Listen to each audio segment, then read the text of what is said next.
What is the importance of the Holy Quran, and how can we learn from it in our daily lives?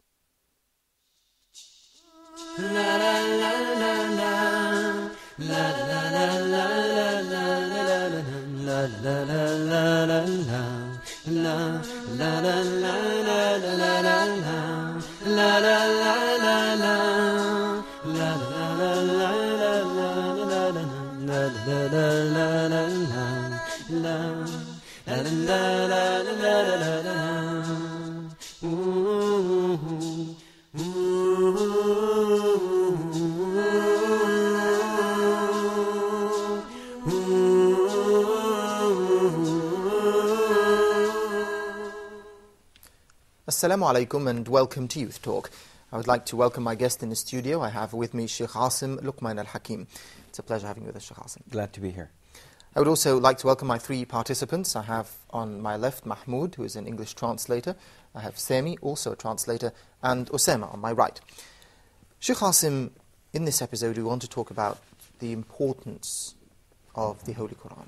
Let's start off, if you can give us just a bit of an insight into the value or the importance of the Holy Quran. Bismillah ar-Rahman ar-Rahim, alhamdulillah. Salatu wassalamu ala rasulillahi wa alihi wa sahbihi wa man ihtada bihudah. I'm afraid I can't answer your question because I will not do any right to the Holy Quran even if I speak about it for hours and hours. The Holy Quran is the book that Muslims abide by. The Holy Quran is the words of Allah, the Almighty, revealed to His Messenger and seal of the Prophets, Muhammad sallallahu alayhi wa sallam. It's the constitution that governs all aspects of the Muslims' lives, relationships with the others, and above all, their relationship with their Creator, Allah the Almighty. It is not a book of mathematics, though it is a piece of art to those who work with mathematics, to the mathematicians. It's not a book of science, though geologists, physicians, and so on find what they want in it, in the sense that a book that was revealed 1500 years ago or so consists of miracles that was only unveiled and discovered few years ago. And this book was revealed to an illiterate man who never went to schools, who does not know how to write or read, and who was known among his people of being an innocent, honest, trustworthy person. Yet the knowledge he brought to them was second to none.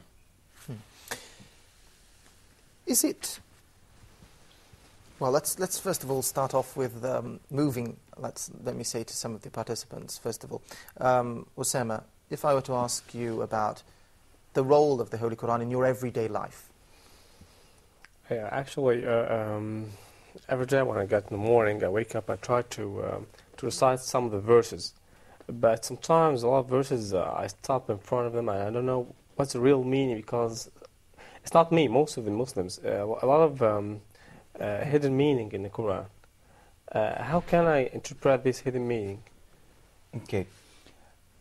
Actually, it's not hidden meanings, but unfortunately, because we are departing from the era where Arabic was the language of all languages, now we are inflicted with so many other languages, it influences our own Arabic. So our Arabic capabilities, our vocabulary is so little and so weak to the extent that we may not understand fully, though we understand a great deal of what we're reading. It's not compared to the Shakespearean English to our contemporary English, because the Shakespearean English is almost impossible to understand unless you have a dictionary next to you to know the meaning of few other words. But the Quran is Arabic, and we can understand like more than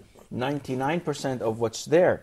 But there are some, if you may call it, jargons that you would have to go to the commentary to know the origin of this word in Arabic and then be able to understand it. But any layman, any Arab layman who understands Arabic, though he is illiterate, cannot read or write, if you tell him that Allah Azza wa Jal says so and so about adultery, he understands that. وَلَا تَقْرَبُوا الزِّنَا, do not get close to adultery or fornication. He understands this. Yeah. If you tell him that pray and give money to the poor, قِيمُوا الصَّلَاةَ وَآتُوا الزَّكَاةَ, everyone understands this. And so on, when it goes on to talk about paradise, you understand that there is paradise and there is heavens.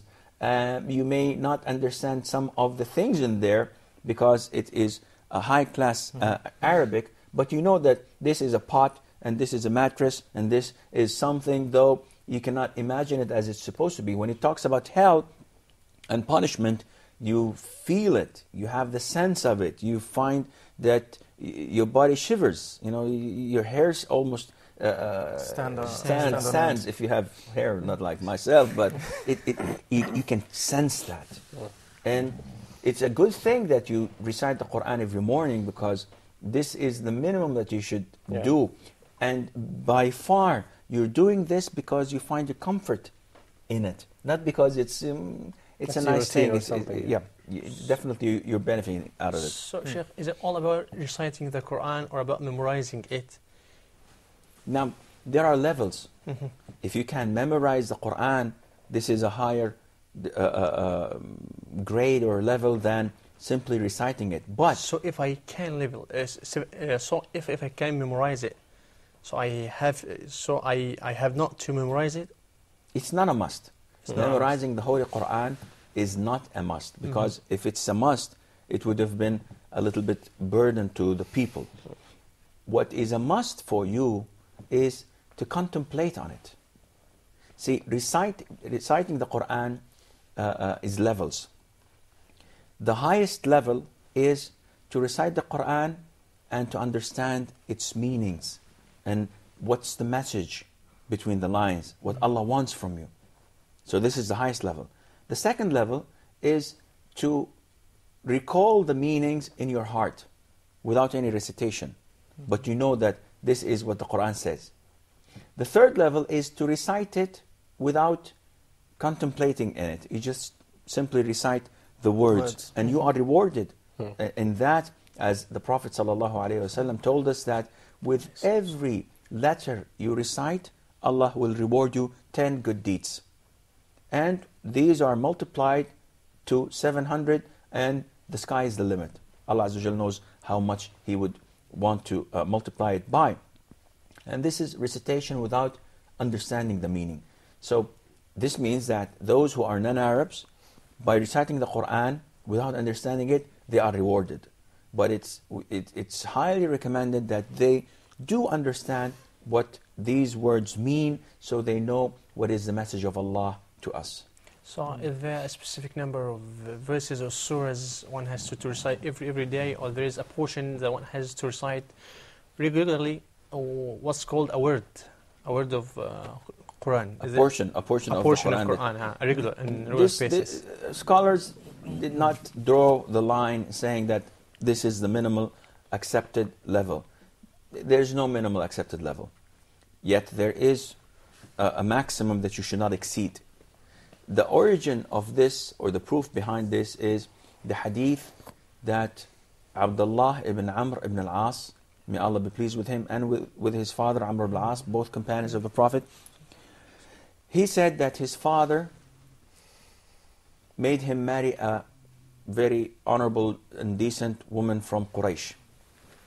So he married her. And after a week, the father came to visit his daughter-in-law and check out things, you know. So he said to his daughter-in-law, "How is Abdullah? How is your husband doing?" She said, as a decent woman, "He is an extremely good guy. He never sleeps at night, He spends his night praying until dawn, and he never breaks his fast in the daytime. He's always fasting. She's not complaining, or she just criticizing him in a polite way? On the surface, she's not complaining. She's complimenting him. But Amr ibn al-As is a smart man.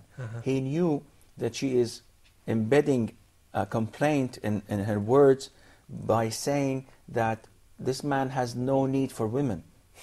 And he prays the whole night and he fasts the whole day. So what's left for women in his agenda? So he was angry with his son. He took him and went to the Prophet ﷺ and told him about the complaint of his wife. So the Prophet told him, how do you recite the Quran? What's your routine in reciting the Quran? He said, I recited the whole thing in one night. The Prophet told him, no, this is too much. Recite the Quran once every month. Now, we know that the Quran is divided into chapters, 30 chapters. And this is not similar to the chapter which is the surah. Because the Quran is comprised of how many surahs? 114. 114. Yes. But it is divided into chapters in the sense that there is 30 chapters of the Holy Quran. So the Prophet told him to recite one chapter every night so that he would finish the whole Quran every month. So he said, no, I want more. So the Prophet told him, do that in 20 nights. He said, I want more. He told him, do that in 10. He said, no, I can do more. I want more. So the Prophet told him, do it in 7 days. He said, no, I can do more. The Prophet told him, do that in 3 nights, and you will not comprehend anything if you do it in less. So the maximum you can read is 10 chapters, and this is the recommendation of the Prophet ﷺ. So scholars say the minimal amount that is highly recommended for you to recite would be 1 chapter per night. 1 chapter per night. Yeah, this is the minimal preferred and recommended. But if someone does not do that, he's not sinful, yet he has abandoned a lot of good things that he's missing a lot of good deeds by not doing this. Are there certain surahs that you should read every day, for example? Or okay, there are certain surahs, well actually, so that we would not mix chapters with surahs. There are certain surahs that the Prophet ﷺ encouraged us to recite. For example, Surah Al-Mulk, تبارك الذي بيده الملك. It's a surah comprised of 30 verses, and this surah prevents whoever recites it before going to bed from the punishment of the grave. So it's a great reward. There are verses of the Quran, and the most important and the best verse of the Quran is Ayatul Kursi, the verse of the throne. And this verse, if we're told to recite it at the end of every prayer. So after you concluded your 5 daily prayers, it's one of the verses that you should read. And the bounty behind that, the Prophet says that whoever preserves, whoever maintains reciting the verse of Al-Kursi, nothing will prevent him from entering paradise except death. Which means the minute he dies, he's immediately admitted to paradise. There are also the last 2 verses of Surah Al-Baqarah. The Prophet told us that if a person recites this before he goes to bed, then he will be protected from Satan, and Satan would not be able to harm him. There are the last 3 surahs of the Quran. Surah Al-Ikhlas, قُلْ هُوَ اللَّهُ أَحَدٌ. Surah Al-Falaq, قُلْ أَعُوذُ بِرَبِّ الْفَلَقِ. Surah Al-Nas, قُلْ أَعُوذُ بِرَبِّ النَّاسِ. We recite this also at the end of every prayer, and 3 times before we go to bed each. And so there's so many things. Okay, we've got a short break now, and then we'll continue. I actually think that it's a very personal book. I think that it's a book that you can understand as an individual in a direct relationship with Allah or God. And in that sense, no, I don't think that you need an intercessor or someone that sort of explains things to you. I think it's a book that, because it is so highly personal and because it is very dependent upon the way that you foresee your relationship with Allah or with God, I think that that's the most important factor, and it's not about another human being that can tell you how to think with the Quran. I mean, to a Muslim, Quran is like a center, it's like something that is central in your life. And like Prophet Muhammad ﷺ said that one should always read the Quran, recite the Quran, and he even complained to Allah that, oh Allah, my ummah has left the Quran. So like, without relating to Quran, you're almost lacking as a Muslim. Like, when you recite the Quran in your prayers, one should always ponder upon what he's reciting, not just reciting to just fulfill the prayers and keep going on with the pace of life. The Quran is Islam, you know. If you don't read the Quran, then you don't know what is Islam about, you know. Reading Quran is the most important step in judging Islam, you know. The best way in da'wah is to make people go to the Quran and try to read the Quran, even the English meanings. Once you did this, I think this is a major step that you are doing to a person, and a favor and a duty on the Muslim is to make people, as Muslims, we are calling to the Quran. So Quran is Islam for me. I think that those rules come down to loving your neighbor as yourself, trying to serve humanity, and in so doing serving God or Allah. These rules are all important. I think that they're universal, and that the Quran speaks to those rules, as does other religious manuscripts and texts and traditions that we have. Well, Quran, like, I would say that very briefly is the final message of God to humanity through the final prophet of Islam, Prophet Muhammad sallallahu alaihi wasallam. The Quran is not just a book of divine revelation. It's also, it talks about a lot of things and encompasses a way of life. So it's not just specifically a book of law, but it also talks about previous nations and trying to ponder upon ideals and stories and so it's also it's basically like a way of life for Muslims.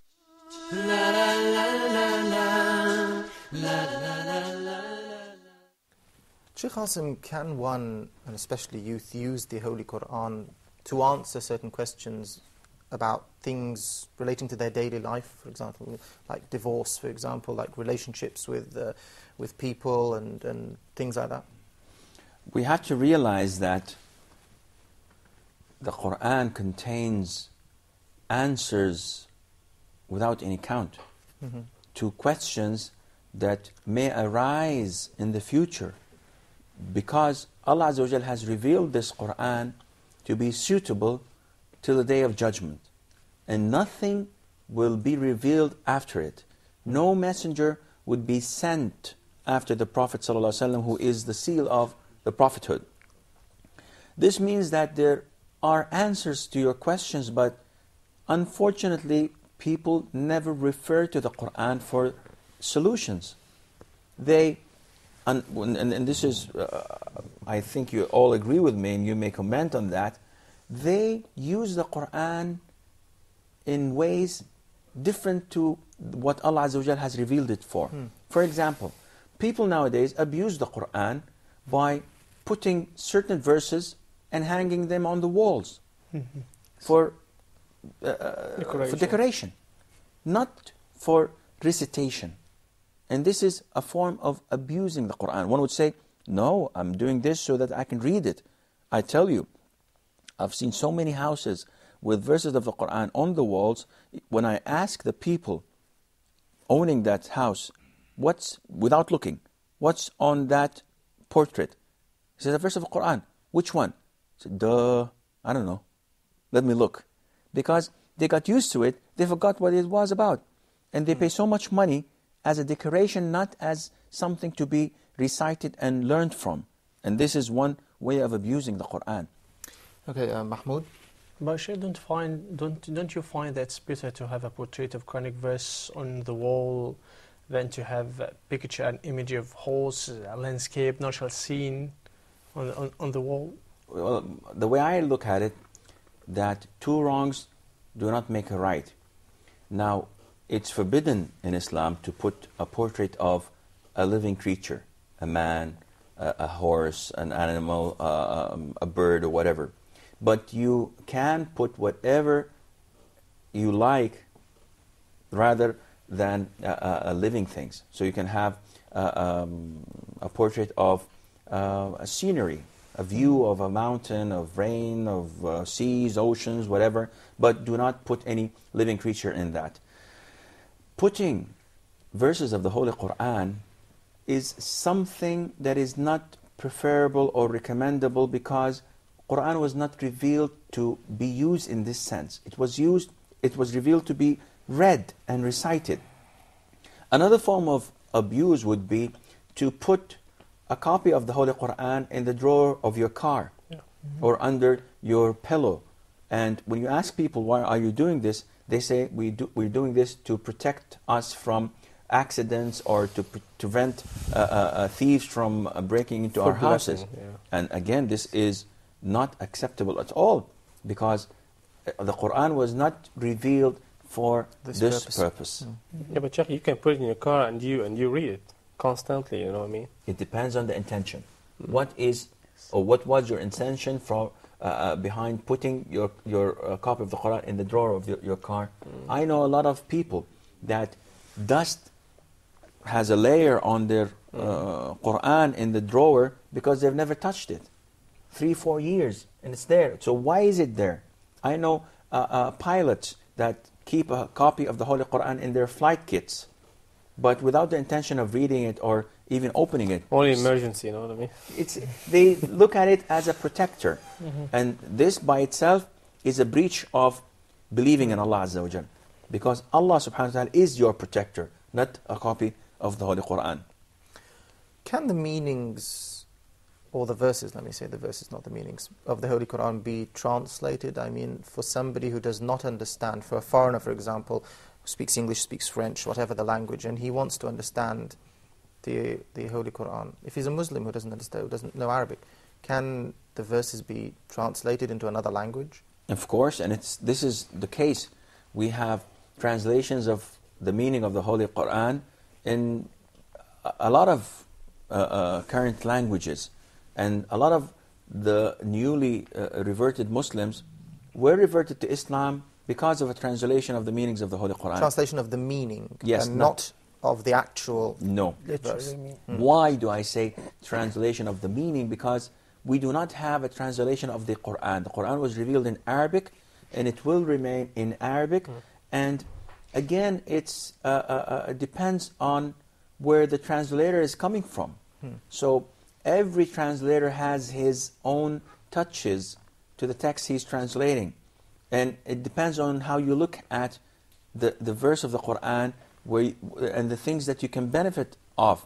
So definitely it is not the best way to recite the Quran by reciting the meanings of it. But the best way to recite the Quran is to know the Arabic language and then understand the Quran and the text by your own.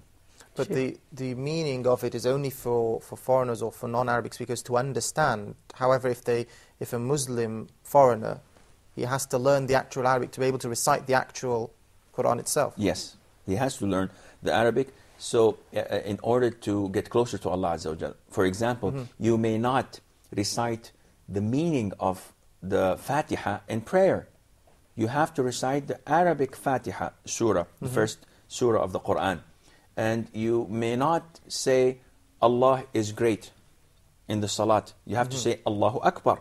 The Arabic word as was taught to us by the Prophet ﷺ. Going back to the Quran, understanding or reading the English meaning of the words of the Quran adds value to you. It may give you 80%, 90% of the actual meaning, but there will always be words lost in translation. There will be always a wonderful meaning that the translator could not grasp and convey. But before translating the meaning for non-Arab or non-Muslims, we have to know the exact meaning or the deep meaning, or what are the best sources or the best ways to know that meaning, especially that Allah the Almighty said, وَمَا يَعْلَمُ تَأْوِيلَهُ إِلَّا اللَّهِ. No one knows the the exegesis of the Holy Quran except Allah?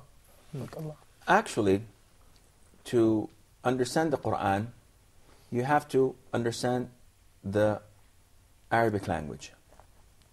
And Ibn Abbas, may Allah be pleased with him, said that the best way to understand the Quran through Quran itself. So Quran explains itself in different verses. So this is the highest level of understanding the Quran.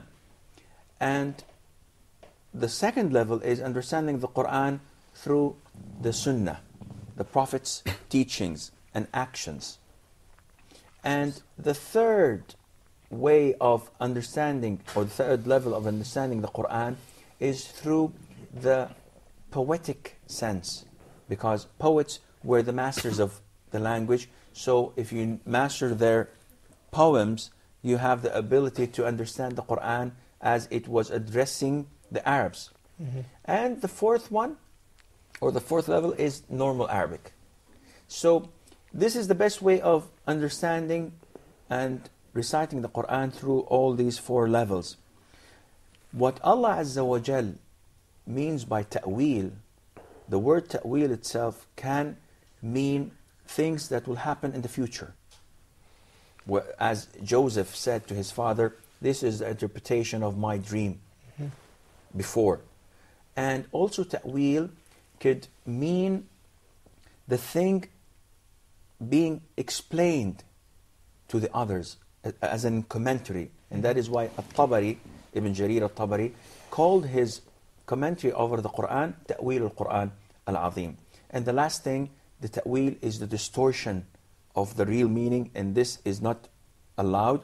As in when you say these are the attributes of Allah Azza wa Jal, Ar-Rahman means something else. So you distort the meaning, and this is not acceptable.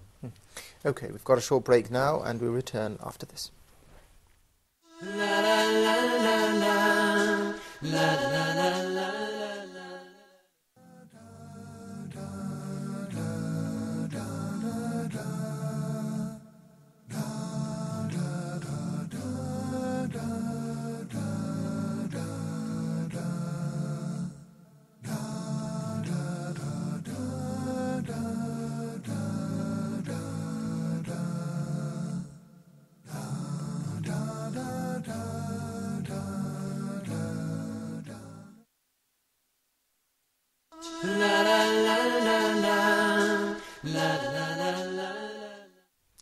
Welcome back. Osama, there was a question. Yeah, actually, I got a question. Like, I used to recite Quran and memorize it because of a great orator which called Mashari bin Rashid. I like his voice. He's not singing, but I like his voice, actually. It's a way of reciting Quran and memorize it if you follow an orator or a speech or some person like that. Is there other ways to recite and memorize Quran than hearing it? There are different ways. It depends on the individual. Some people find it very easy to memorize Quran by hearing it. Others find it very easy to memorize Quran by reading it. And the most common way since for ages people have been using it is through writing it. Yeah. And that is why they have al-kuttab or al-katatib. Children of early age go and learn how to read and write, and then they recite the Quran and they write it number of times on a board, and then they erase it and write it again and again and again, and this makes your memorizing the Quran very strong. It depends on the time that you pick to memorize the Quran. Some people find it very easy to memorize Quran immediately after Fajr prayer. And indeed, it's a blessed time. The Prophet ﷺ said, may Allah bless the early day for my followers. So the earlier you are, the better it is for your day. So if you stay, and this is a footnote that we should pay attention to. Unfortunately, now we're following the Western way of living. So you find out that a lot of the Muslim societies are working from 8 till 4 or from 9 till 5. Though the break of dawn is approximately 4 o'clock or even earlier. the best thing for such societies would be to start their day half an hour after Fajr prayer. So if you start your working, if Fajr is 4 o'clock, you work at 4:30 or 5 o'clock until just before noon. And then you pray Dhuhr prayer noon, and you have the rest of the day for yourself and for your family. You did your 8 hours of work, and you did extremely well because you are so fresh because of a night's sleep. Of course, this means that you're going to sleep early. You cannot continue on sleeping at 1 or 2 a.m. and then go to work at 4 or 5 a.m. But if you do this, you will find that you are utilizing most of the hours of the day to your benefit. A lot of people find it easy to recite and memorize the Quran after Fajr. Others find it very appropriate to do that after Asr prayer. And that is why tahfidh, where the groups and circles are in mosques where they memorize the Quran, start after Asr till Maghrib, sunset prayer. Others find it very appropriate to recite and memorize the Quran when everybody's asleep. So they wake up at 3 o'clock in the morning, at 3 a.m., just before Fajr, an hour before Fajr, and they start memorizing the Quran, and they find themselves fresh with a clear mind, and it's easy for them to do this. And I'd like to point out one thing, and that is, to my knowledge, there is no religion ever that is capable of its followers keeping and memorizing the whole Quran. Now, I have never seen a person reciting the Bible by heart. Maybe they know quotes of it, but not the whole Bible by heart. I've never seen any religion that has a sacred book and followers knowing that book by heart, verse by verse, chapter by chapter. Quran, this is my claim, and I would appreciate people proving me wrong. Quran is the only holy and sacred book that Allah states in it that we have made it easy for people to memorize. As in Surah Al-Qamar, وَلَقَدْ يَسَّرْنَا الْقُرْآنَ لِلذِّكْرِ, to memorize and to recite. We have children that are 6 years old reciting, memorizing the Quran by heart. And I have seen in one of the channels that deals with Quran, it's called Al-Fajr, I have seen a phenomenal thing. A child that is 7 years old recites the whole Quran in a way that is unimagined. And the one who's testing him is telling him, okay, this verse is in Surah so-and-so, give me exact verse after 60 pages. Yeah. Without even opening it. So the guy just goes like this and says the verse number so-and-so, surah number so-and-so, Allah says so-and-so and so. You know, come on, this is you cannot imagine this. And we don't have 1,000 people reciting the Holy Quran, 100,000, 1 million. We have literally millions of Muslims that recite the Quran by heart. And through this, they find life easy. Quran adds value to those who memorize it. And I know that by experience, because I've got my kids memorizing the Quran, and they are on top of their classes.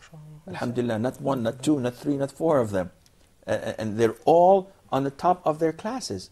So Quran adds a lot of value to you in this life, and of course it adds a lot of faith and iman to you also on the hereafter. Sheikh Assim, Prophet Muhammad, peace and prayers be upon him, said, خَيْرُكُمْ مَنْ تَعَلَّمَ الْقُرْآنَ وَعَلَّمَ. The best of you is that person who learns and teaches the Quran to others.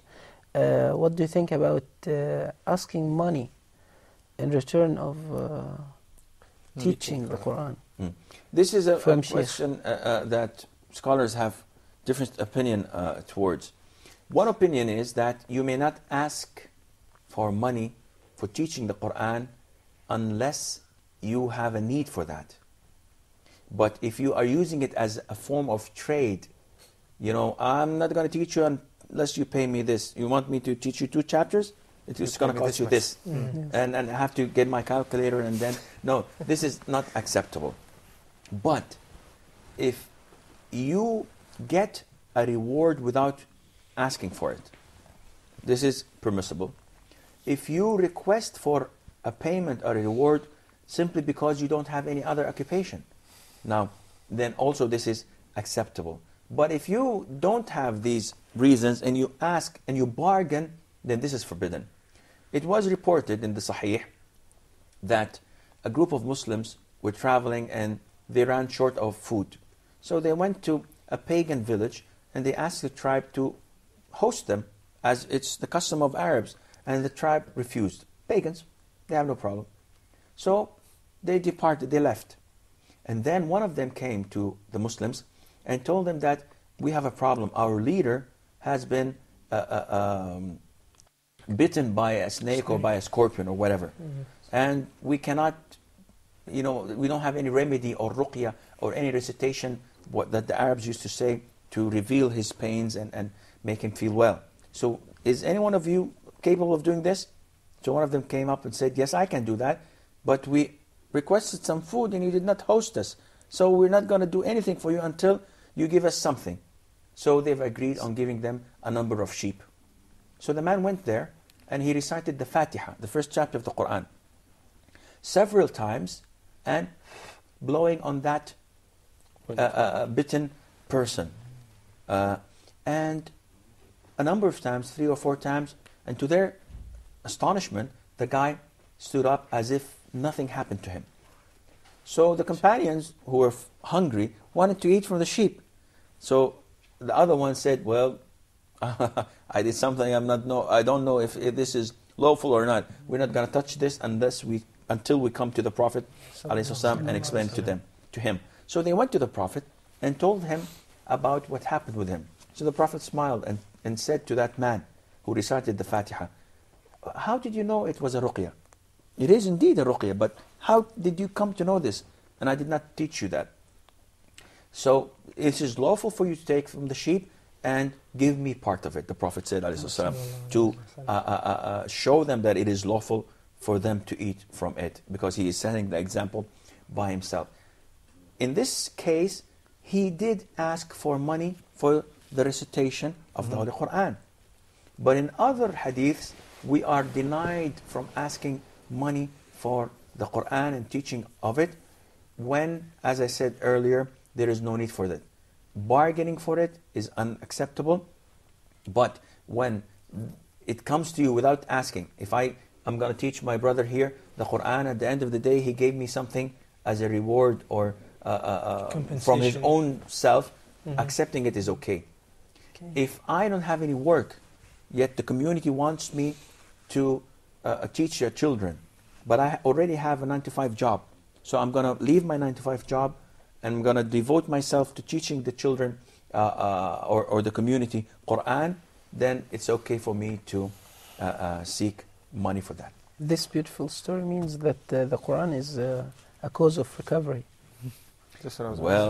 Or healing maybe. This is mentioned in the Holy Quran, that we reveal to the people what's a cause of curing and guidance to them and mercy. Quran, as we Muslims believe, is a cure to all diseases, but it depends on those who are reciting it, if they have the belief in it or not.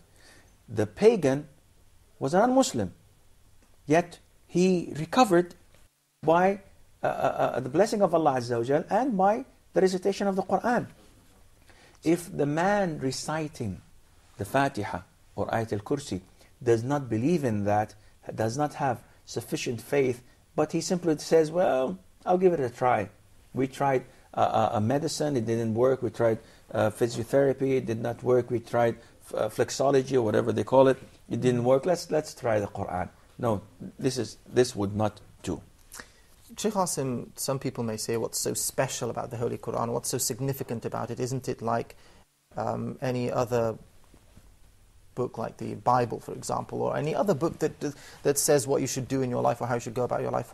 And we've seen people who have been angered by by people who dishonor the Quran or copies of it? Actually, the Quran is not like any other book, simply because it has not been changed. This is exactly how it was revealed to our Prophet Muhammad ﷺ 1500 years or 1400 plus years ago. So we can easily claim that this is the final revelation of Allah Azza wa Jal. No one on earth can say that this book of ours is also a revelation that has not been altered, distorted or changed. The Bible, for example, there's no original copy of it, because Jesus Christ did not speak Aramaic. He was a Hebrew. So you have to have the original manuscripts in Hebrew, and you don't have this. You have translations of Greek, of Roman, until you have the English version. And even the English version, you have like thousands of versions. Revised Standard Version, the King James Version, the Douay Version, and on and on and on. Islam has only one book, the Quran. It has not been changed since it was revealed, and it will not be. Second of all, it contains the tales of those who came before us, and it contains what's coming in the future. In the sense, it does not tell you that this event will take place and this king will rule and this king will die. No, it tells us where we're headed. It tells us how to face the problems and where to find the solutions for them. And that is why it has a great significance at the heart of Muslims, because this is the words of Allah, the Almighty, the Creator. And whenever this holy book is insulted, whenever our messenger is insulted, whenever our religion is insulted, this causes the Muslim to be furious. Now, being furious is a positive thing. Going out of your way by attacking people or destroying property or causing trouble to others is definitely un-Islamic. And this should not be an interpretation of your fury, because this is not a thing that Allah Azza wa Jal approves. Okay, Mahmoud? The Prophet ﷺ, was described by Aisha radiallahu ta'ala anha that he was a walking Quran on the earth. How could we embody the example of the Prophet ﷺ and apply the aspects of the Quran in our everyday life as youth? Well, actually, the Aisha, may Allah be pleased with her, was asked about the ethics and behavior of the Prophet ﷺ. So she told the man who was asking, "Do you read the Quran?" So he said, "Yes, I do." So she told him his behavior and ethics was the Quran. She did not tell him that he was a walking Quran. This was a description of some of the late authors describing the companions as a walking Quran, which means that they're portraying the Quran in everything they do. Yeah. The Prophet ﷺ, whatever was in the Quran, he was applying it. So this is the role of a Muslim youth, of a Muslim child, and of a Muslim elderly, to apply the Quran in every single aspect of your life. It's a way of living. It doesn't tell you, isolate yourself in a corner of a masjid and just sit there for the rest of your life. It tells you to be active and proactive. Allah tells you that the whole universe was created for you, to build and to prosper. So by not doing this, you are not doing what Allah Azza wa Jal has created you for. So Allah tells you, walk on this earth and seek the prosperity of Allah Azza wa Jal and the provisions of Allah subhanahu wa ta'ala that He has prepared for you. And by doing this, you would not have any problems, because you have a constitution. Whenever we differ together, we refer back to the constitution that does put the line between right and wrong. And at the same time, as youth, in addition to that you should abide by the Quran and to try and enforce it into your everyday life, that you should also try and spread it to others as well? Is that something that you should also do? As the brother just mentioned, hadith of Uthman ibn Affan, may Allah be pleased with him, where the Prophet says, alayhi salatu wasalam, the best among you are those who learn the Quran and those who teach it. And this was reported by Al-Bukhari in the Sahih, which means that your role does not is not limited to only learning the Quran, because you benefit on yourself. A Muslim always share the benefits with others, and he is not satisfied by only him being a good Muslim. He wants the message to be spread everywhere, and this is the role of the Prophet ﷺ.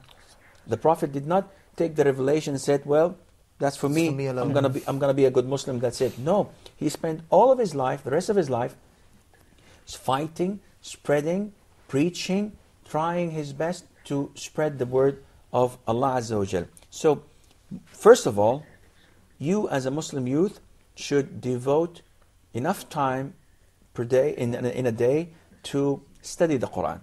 Not only recite it, but study it. You have to know when to say this verse, why was it revealed, in what occasion, so you can comprehend and understand the whole situation.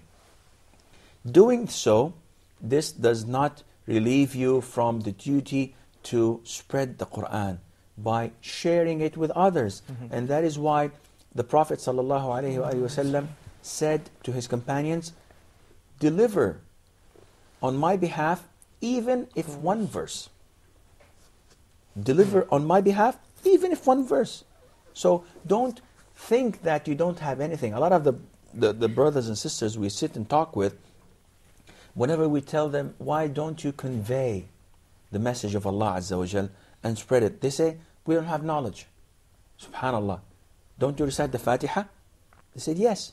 Don't you recite any other surahs? I said, yeah, I know a lot of surahs. Okay, spread this single verse of Quran, and Allah Azza wa Jal will make people benefit out of it. Imagine the Fatiha. I could spend ages talking about the Fatiha. Ibn al-Qayyim, who's one of the great scholars of Islam, wrote 3 books, about 1,000 pages, with the title of Madarij al-Salikin fi Manazil Iyaka Na'bud wa Iyaka Nasta'in. Only in part of the Fatiha, Iyaka Na'bud wa Iyaka Nasta'in, he wrote the levels and degrees that are found in this simple verse of 1,000 words. Now, I would address this to my brothers, the youth and the elderly. If I give you a piece of paper and tell you, write what you know about Allah Azza wa Jal, probably you won't be able to finish half of it. If I tell you, tell me what you see in the Fatiha, in one paper, probably write 2 or 3 lines and say, duh, this is all what I know. Why? Because of lack of knowledge. We do not know who we worship. We do not know what and how to worship Him. And the words, His own words that He revealed to us, and we have it, we can know exactly what the Creator of the whole universe wants from us. We ignore it, we don't recite it, and we do not spread it and share it with others. And if we don't know, then how can they know? Simply speaking. And if we don't personally know, then how can we actually convey it? Okay, then this means that we have to learn the Quran, and there are different ways of doing this. Alhamdulillah. In Arab countries, Muslim countries, everywhere you look, there are places that teaches the Quran. And also in the West, there are so many Islamic centers that are more than willing to teach you the Quran, and some of them pay you to recite the Quran. And we have this in some Islamic countries. We have schools. Where I come from, the school that teaches the Holy Quran pays the students what is equivalent to $150 per month. You imagine this? The school pays those who study just to recite the Quran. And they don't need to. But it's just an incentive. And you have millions of people studying and reciting the Quran. In Somalia, you have people that are struck by famine and they're starving. Some of them starve to death. But they still recite the Quran. They're proud of their Arabic. They're proud of what they have, which is the most valuable thing in the whole world, which is the Holy Quran. About listening to the Holy Quran, Sheikh, may I allow to play some tape of Quran while working, while doing something else, or is it permissible or not? Allah says that if the Quran is recited, then you have to listen and contemplate to it. Scholars say that this verse was on the occasion of the recitation of the Quran during prayer. So if the imam, the one who's leading the prayer, is reciting the Quran, you may not talk together through prayer, because talking together was permissible at the beginning of Islam. They used to pray and they used to talk. So while praying, how are you doing? What's happening? It was normal until Allah Azza wa Jal told them, no, this is not acceptable anymore. You have to stand in silence before Allah Azza wa Jal. So this is different than listening to a tape or listening to the radio. If you're fortunate enough to live in a country that runs the Quran throughout the whole day, then there is no problem in listening to it and talking to your friend while the Quran is being recited, though it is out of disrespect. But it's not forbidden, because you got to talk with him for a second or two, then again go back to listening and hearing the Quran.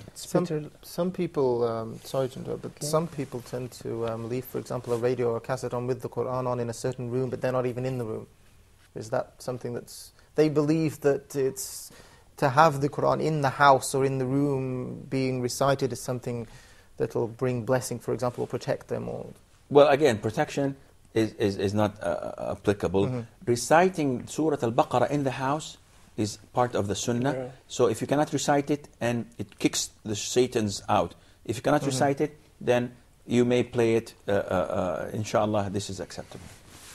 Okay, unfortunately we've run out of time for this episode of Youth Talk. I'd like to thank, of course, Sheikh Asim Luqman Al-Hakeem. Thank you very much for joining us.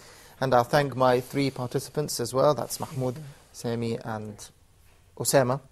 Thank you very much for joining us, the 3 of you. We'll be back again with a new episode of Youth Talk soon. Until then, Assalamu alaikum.